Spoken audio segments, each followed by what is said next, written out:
kwamba ligi yetu haiingizi fedha, ndio maana vilabu vyetu vina struggle.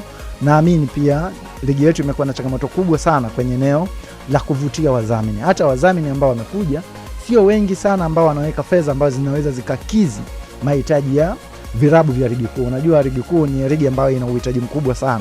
Unahitaji kuweza kusajili wachezaji, unahitaji kuweza kuwalipa mishahara wachezaji, unahitaji kuweza kuwa na camp, unahitaji kuweza kusafiri. Kuna muda unatakiwa kutumia usafiri wa ndege ili kuweza kurahisisha safari. Kumbuka ukisafiri na basi peke yake, kuna kipindi unatakiwa ndani ya masaa 72 uweze kucheza mchezo mmoja kwenda mchezo mwingine. Kwa hiyo inakuwa ni ngumu sana kwa klabu kuweza kusafiri na basi peke yake. Ukisafiri na basi peke yake, maana yake unakwenda kuhatarisha hali ya ushindani ndani ya uwanja. Kwa hiyo vilabu vyetu nadhani vina changamoto kwenye masuala ya kiuchumi.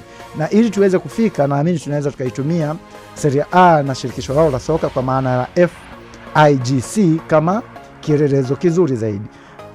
FIGC walishawahi kuishusha Palermo, walishawahi kuishusha Parma kama unakumbuka, kwa sababu tu ya masuala ya kiuchumi. Kwenye maeneo ya uwanjani timu ilikuwa inafanya vizuri sana, lakini kwenye masuala ya kiuchumi timu ilikuwa haifanyi vizuri, kwa maana ya kwamba timu ilikuwa inashindwa, imefikia level timu inashindwa kulipa mishahara.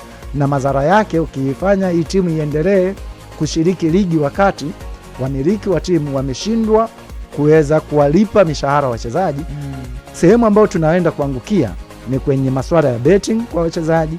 Sehemu ambayo tunaweza tukaangukia ni kwenye eneo la upangaji wa matokeo, kwa kuwa mimi nacheza kwenye timu ambayo sijalipwa mshahara, na kama sijalipwa mshahara, kitu gani ambacho naweza kwenda kukifanya?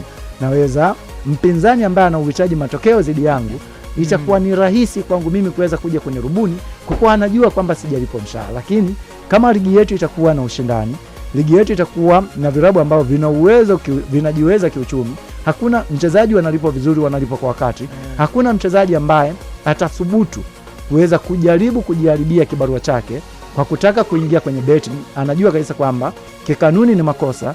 Hakuna mchezaji ambaye atakuwa tayari kuweza kwenda kurubuniwa na timu nyingine ili acheze chini ya kiwango, kwa kuwa